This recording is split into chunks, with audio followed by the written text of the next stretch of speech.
Good morning, everyone. Frank Clark, the Portland Police Chief.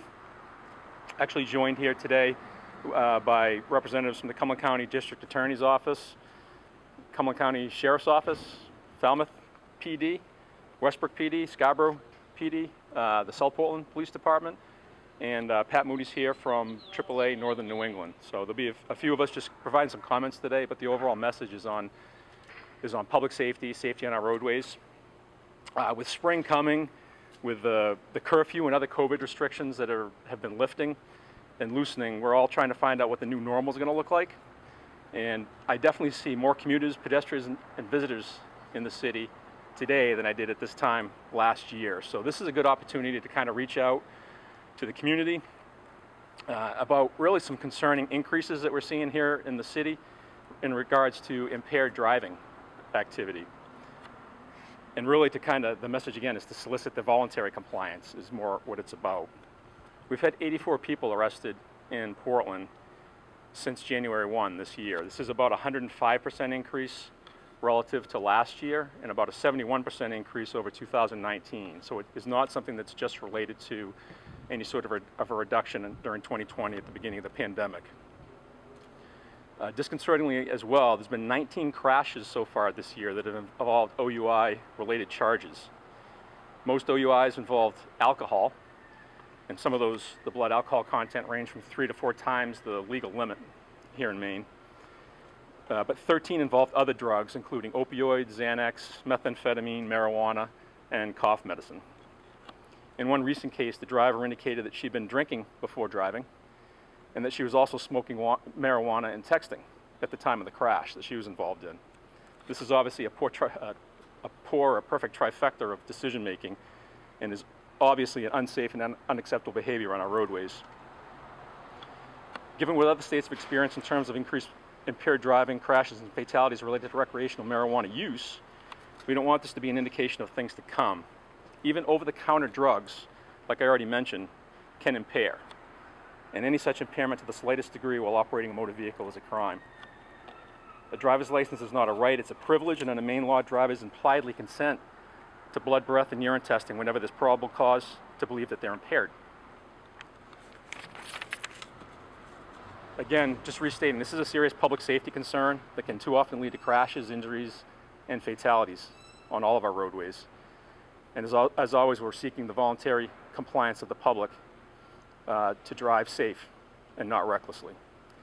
But our officers will also be looking for alcohol and drug impaired drivers on our roads.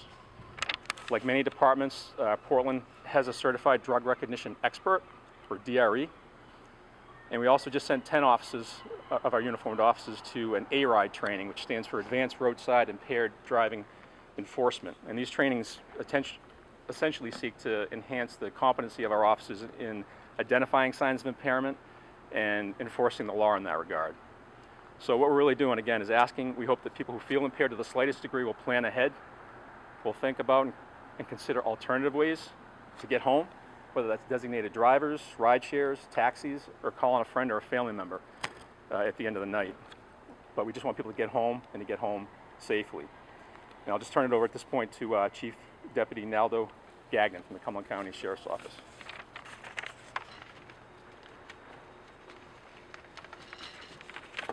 Good morning. I'm Naldo Gagnon, the Chief Deputy with the Cumberland County Sheriff's Office. And the Sheriff's Office patrols the rural areas of Cumberland County. We have also experienced an increase in the number of OUI arrests. Just to give you some of our numbers, January 1st to April 12th, 2020, there were 34 arrests, and at the same period this year, there are 56 arrests. That's nearly a 65% increase. Of the 56 arrests, 12 of those were involved in a crash. The arrests in the 8 of the incidences either had mixed drugs with alcohol and were charged with drug possession at the time of the arrest. Some of the drugs mentioned in the reports were cocaine, fentanyl, Suboxone, and marijuana. And we at the Sheriff's Office, or like Portland PD, we have people that are highly trained in OUI detection and drug detection for people that are operating under the influence. Thank you.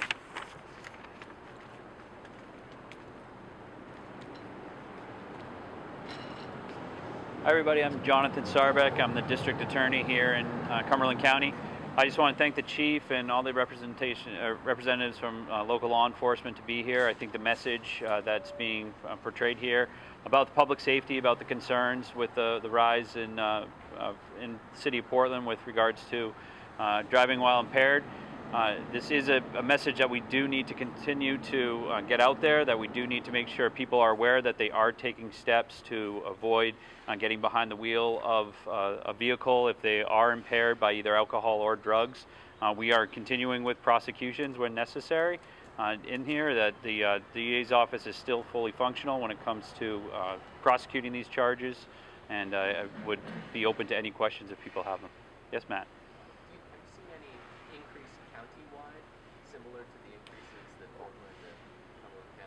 We ran those numbers. They're pretty consistent with the past years.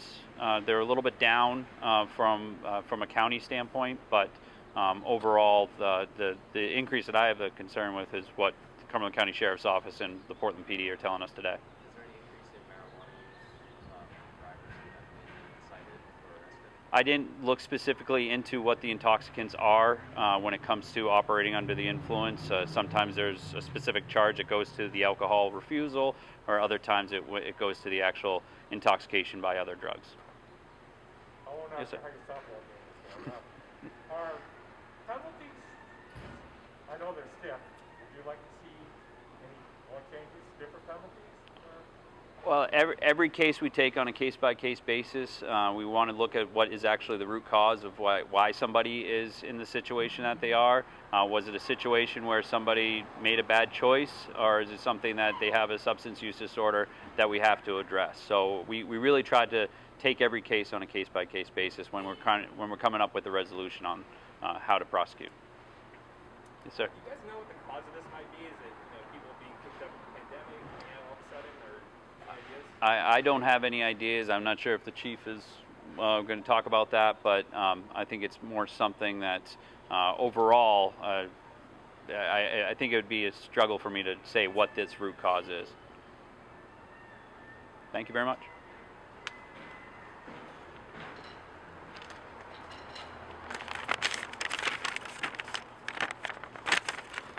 Good morning. My name is Pat Moody. I'm the Manager of Public Affairs and Traffic Safety for AAA Northern New England. I'd first like to say thanks to the Portland Police Department and all the officers here behind me for their efforts to raise awareness of this growing concern on our highways. And to all the folks that work for you guys as well, for all the work you do in traffic safety to keep our roads safe.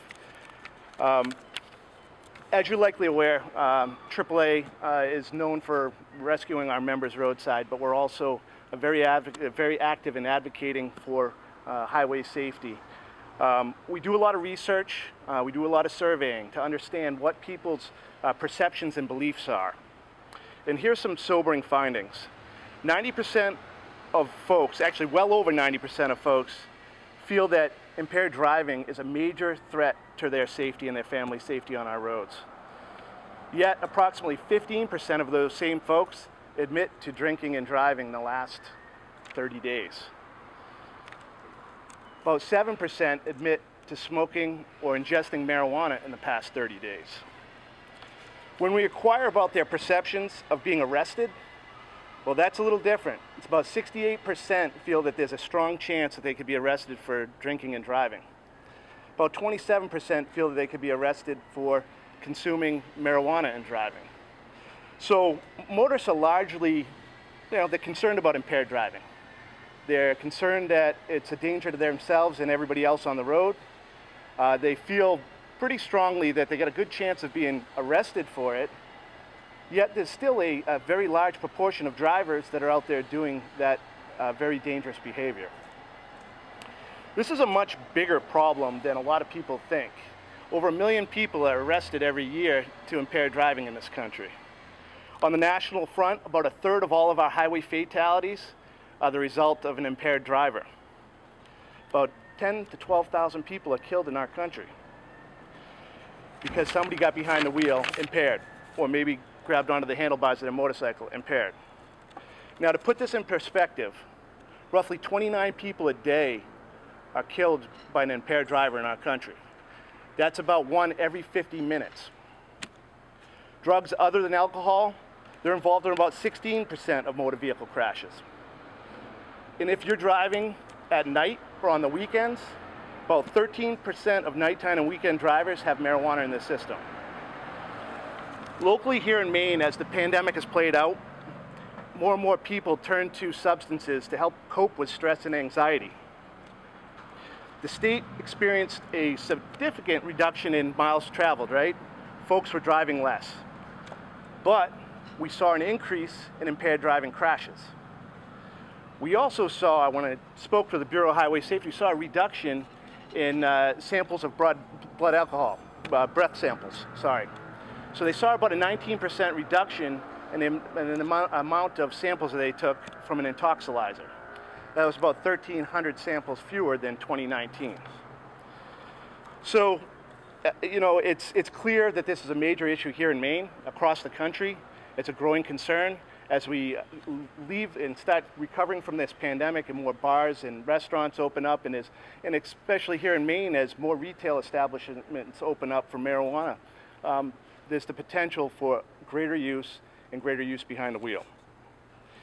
Earlier this week, AAA released survey findings that indicated that users of both marijuana and alcohol take more risk behind the wheel.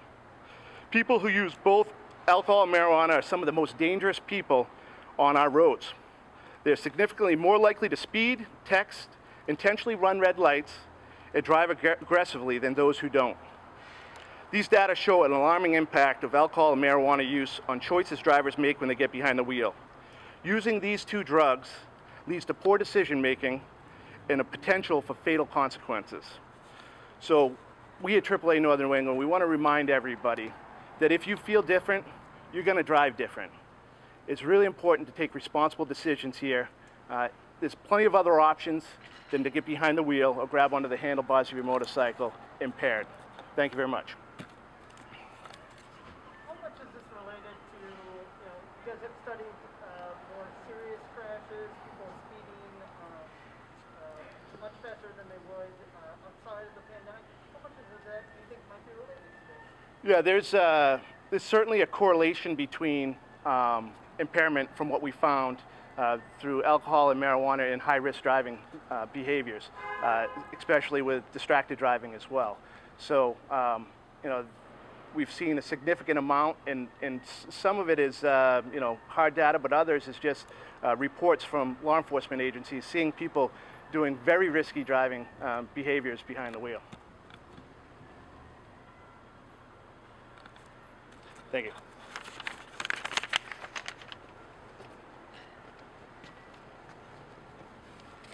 Thanks again, and thanks everyone. Are there any additional questions for anyone here in the?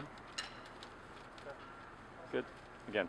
Chief, sorry, where here in Portland, this Portland area, where are you seeing a lot of these incidents?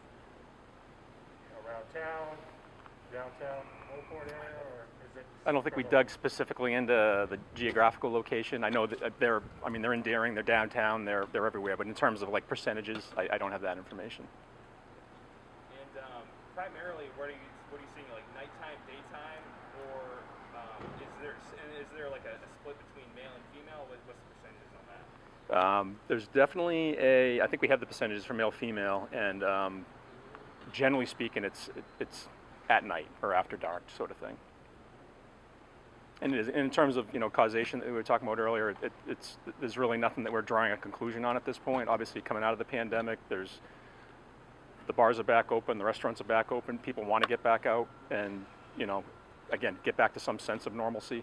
Do people feel comfortable calling taxis, using Ubers, calling Lyft, and being in a car with somebody that they don't know? There could be a lot of things, but the message is there are a lot of other options for people to use that will be something other than getting behind the wheel and driving.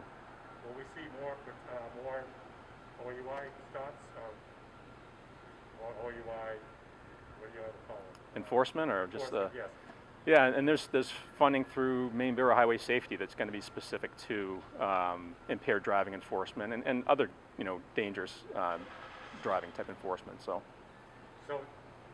I say more roadblocks, that sort of thing during the spring and That, summer? that's one strategy, yeah, but more enforcement generally, yes. Yeah. What we've seen so far has not been a result of that. So the numbers that we've seen and them going up has not been the result of, using those highway safety funds. It's been the result oftentimes of either, again, a crash, somebody passed out in a car while behind the wheel at an intersection, and traffic stops themselves that lead to it. But great. Awesome. Thank you. Marijuana and stuff, and you might be seeing an increase in that, but that doesn't explain for just a huge increase in OUI arrests. Can you talk a little bit about that? Why this might be, why it's such a drastic uptick? Yeah, and I wish I knew. That's what I was trying to say. That I don't have like a real explanation on what the cause of the particular uptick is. I just know that it's very concerning. In terms of even the breakdown between drug or alcohol or impairment types, the substance use.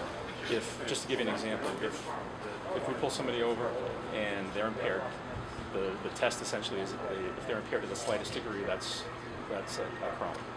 If they come in and they submit to a breath test and that is over the .08, then that's all the evidence that the officer needs in order to proceed with their investigation. Below that, they'll call a drug recognition expert in order to make that determination as to what drug class and what the cause was of the impairment level itself. So, and I think in a lot of times, I made reference to one specific example where somebody's can be using multiple substances, but as long as there's at least a .08 or higher blood alcohol level, that's all that we're actually looking at. So some of the things, like as far as like frequency of drug use, other types of drug use, we really haven't been able to measure that at this point. Yeah, what are some of the challenges in trying to bust somebody? I mean, you can't just now just smell it on their car or something like that. They might consume an edible and then go on the road. What are some of the challenges from a law enforcement side of trying to detect some of this?